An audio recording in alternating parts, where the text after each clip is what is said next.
أهلا سهلا مرحبا بك يا رمضان، أهلا سهلا مرحبا بك يا رمضان، حب خير ملأ فؤادي بالرضوان، أهلا سهلا مرحبا بك يا رمضان.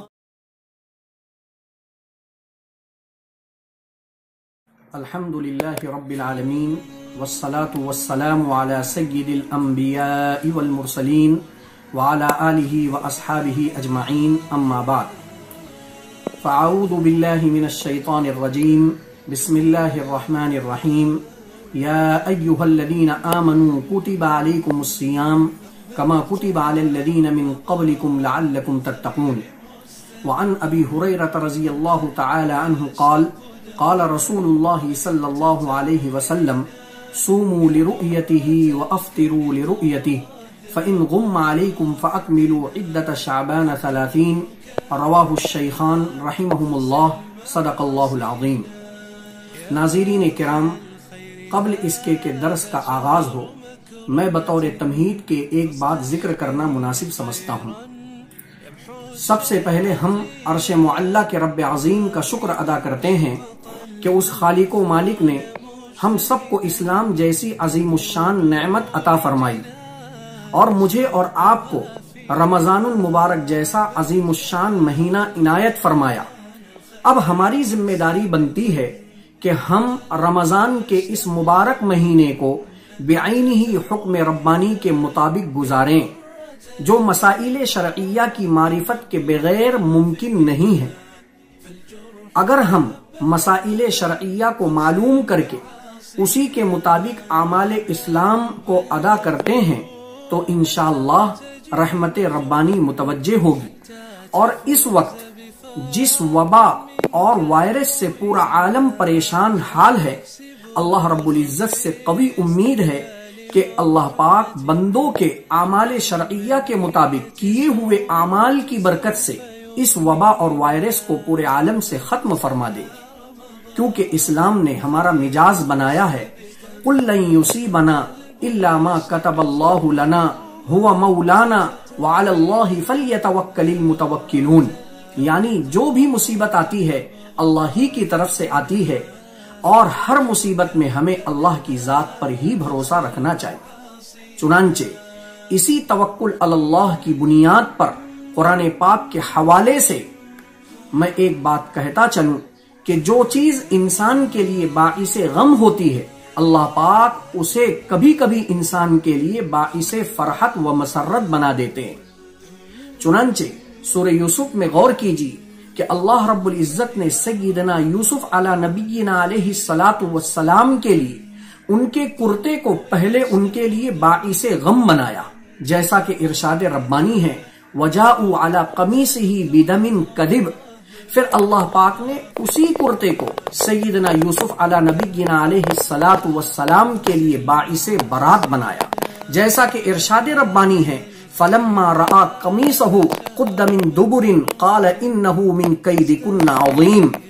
پھر اللہ پاک نے اسی کرتے کو حضرت یوسف علی نبینا علیہ الصلاۃ والسلام اور ان کے اہل خانہ کے لیے باعث فرحت و مسرت بنا دیا، جیسا کہ ارشاد ربانی ہے: اذهبوا بقمیصی ھذا فالقوه علی وجہ ابی یأتی بصیرا واتونی باہلکم اجمعین. چنانچہ میں انہی آیات کریمہ کا سہارا لیتے ہوئے پورے عالم کے لیے بطور نیک فالی دعا کرتا ہوں کہ اللہ پاک رمضان المبارک اور اس میں احکام شرعیہ کے مطابق کیے ہوئے اعمال کی برکت سے پورے عالم سے اس وبا اور وائرس کو ختم فرما دیں گے اور اہل اسلام سے راضی ہو جائیں گے. میں مبارکباد پیش کرتا ہوں اور شکر گزار ہوں محمد انس سلمہ کا کہ انہوں نے مجھ سے اس سلسلے میں گفتگو فرمائی اور مجھے اس کام کے لیے تیار کیا. آپ سب دعا کریں کہ اللہ پاک مجھے ہمت و حوصلہ عطا فرمائے اور اپنی رضا کے لیے دینی خدمات کی توفیق عطا فرمائے. ناظرین کرام، آج کا ہمارا پہلا مسئلہ ہلال رمضان و عید سے متعلق شرعی ضابطہ باعتبار رؤیت و شہادت ہے. یہ مسئلہ بڑی اہمیت کا حامل ہے چونکہ رؤیت کو لے کر شدید اختلاف ہو رہا ہے، اور دیکھنے میں یہ بات آتی ہے کہ ایک علاقے کے لوگ ایک وقت میں روزہ اور عید شروع کر چکے ہوتے ہیں، اور ٹھیک اسی وقت میں دوسرے علاقے کے لوگ روزہ اور عید شروع نہیں کرتے۔ یہ مسئلے کی ناواقفیت کی وجہ سے شدید خلفشار ہو رہا ہے، لہذا اگر ہم مسائل شرعیہ سے واقفیت کر جائیں اور حاصل کر لیں تو انشاءاللہ یہ اختلاف دور ہو جائے گا، اور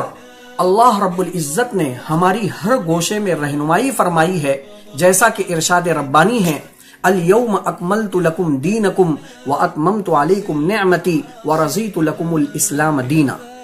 لہٰذا اب ہم اس مسئلے کی طرف آتے ہیں۔ آپ حضرات کو یہ بات بخوبی معلوم ہے کہ قمری مہینہ کبھی 30 کا ہوتا ہے اور کبھی 29 کا، اور شریعت میں چاند دیکھ کر روزہ شروع کرنے کا حکم ہے، جیسا کہ ارشاد نبوی صلی اللہ علیہ وسلم ہے، صوموا لرؤیتہ۔ اس لیے 29 شعبان کو رمضان کا چاند دیکھنا یہ واجب علی الکفایہ ہے۔ اگر چاند نظر آ جائے تو روزہ رکھ لیا جائے، اور اگر چاند دکھائی نہ دے تو روزہ نہ رکھا جائے۔ اس سلسلے میں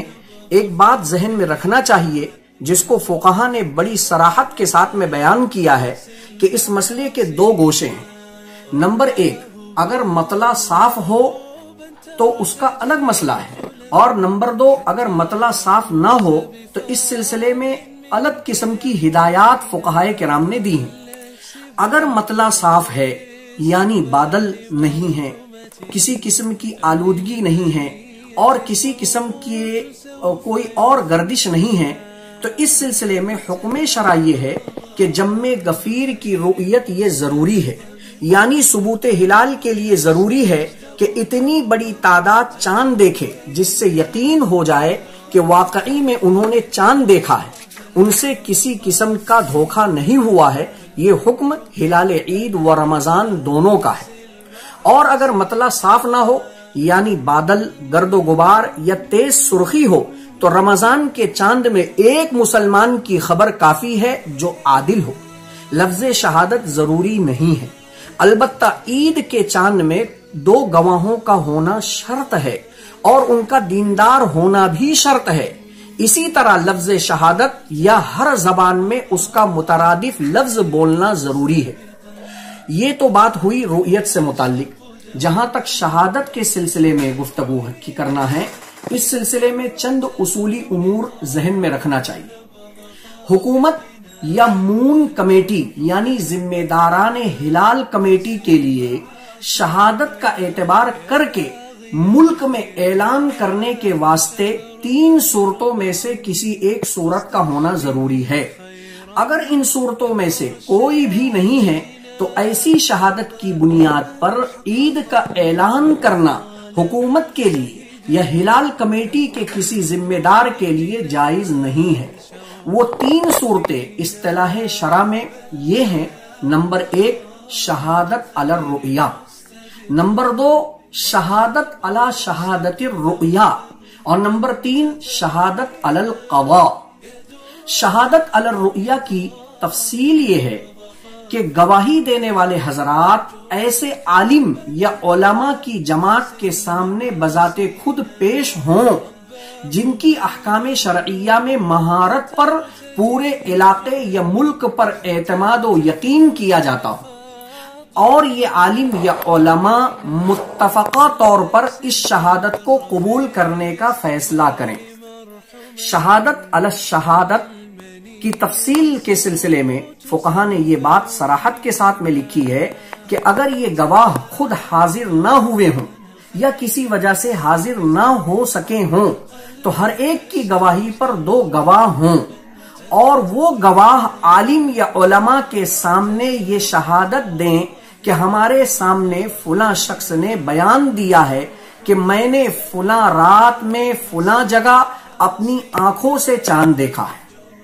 تیسری جو صورت سب سے اہمیت کی حامل ہے وہ شہادت علی القضاء ہے۔ اس سلسلے میں فقہائے کرام نے جو صراحت کی ہے اس کی تفصیل یہ ہے کہ جس مقام پر چاند دیکھا گیا اگر وہاں حکومت کی طرف سے کوئی ذیلی کمیٹی ہے، جیسے ہمارے ملک ہندوستان میں ہر صوبے کی ہلال کمیٹی، اور اس کمیٹی میں کچھ ایسے علماء موجود ہیں جن کے فتوے پر علماء اور عوام اعتماد کرتے ہیں، اور چاند دیکھنے والے ان کے پاس پہنچ کر اپنی آئینی شہادت پیش کریں اور وہ علماء ان کی شہادت قبول کریں، تو ان کا فیصلہ اس حلقے کے لیے تو کافی ہوگا جس میں شہادت پیش ہوئی ہے، مگر پورے ملک میں اس کے اعلان کے لیے ضروری ہے کہ حکومت کی نامزد کردہ کمیٹی کے سامنے ان علماء کا فیصلہ چند شرائط کے ساتھ پیش ہونا چاہیے، جس کی تفصیل میں فقہا نے یہ بات لکھی ہے کہ یہ سب علماء یا ان کا امیر تحریر کریں کہ فلاں وقت ہمارے سامنے 2 یا زائد شاہدوں نے بچشم خود چاند دیکھنے کی گواہی دی، اور ہمارے نزدیک یہ گواہ ثقہ اور قابل اعتماد ہیں، اس لیے ان کی شہادت پر چاند ہونے کا فیصلہ دے دیا۔ یہ تحریر 2 گواہوں کے سامنے لکھی جائیں، پھر یہ گواہ یہ تحریر لے کر مرکزی کمیٹی کے علماء کے سامنے اپنی اس شہادت کے ساتھ پیش کریں کہ فلاں علماء کی جماعت نے یہ تحریر ہمارے سامنے لکھی ہے۔ مرکزی علماء ہلال کمیٹی کے نزدیک اگر ان علماء کا فیصلہ شرعی قواعد کے مطابق ہے تو اب یہ کمیٹی پورے ملک میں مرکزی حکومت کے دیے ہوئے اختیارات کے ماتحت اعلان کر سکتی ہے، اور یہ اعلان سب مسلمانوں کے لیے واجب القبول ہوگا، اور وہ بھی اس شرط کے ساتھ یہ اعلان عام خبروں کی طرح نہ کیا جائے بلکہ مرکزی ہلال کمیٹی کے سرکردہ کوئی عالم خود ریڈیو یا کسی ٹی وی چینل یا جدید آلات کے ذریعے اس امر کا اعلان کرے کہ ہمارے پاس شہادت علی الرؤیا یا شہادت علی شہادت الرؤیا یا شہادت علی القضاء کی تینوں صورتوں میں سے فلاں صورت پیش ہوئی ہے، ہم تحقیقات ہونے کے بعد اس پر چاند ہونے کا فیصلہ کرتے ہیں۔ اگر یہ ہدایات کے مطابق ہم رؤیت یا شہادت میں رہنمائی حاصل کرتے ہیں تو انشاءاللہ ہم شدید اختلافات سے بچ جائیں گے، اور پورے ملک میں ایک ساتھ رمضان شروع ہوگا اور ایک ساتھ انشاءاللہ ہم عید منائیں گے۔ ناظرین کرام، اسی کے ساتھ میں الوداع کہتا ہوں۔ انشاءاللہ آئندہ کل اس سلسلے میں مزید جدید مسائل کے اوپر گفتگو ہوگی۔ ہم دعا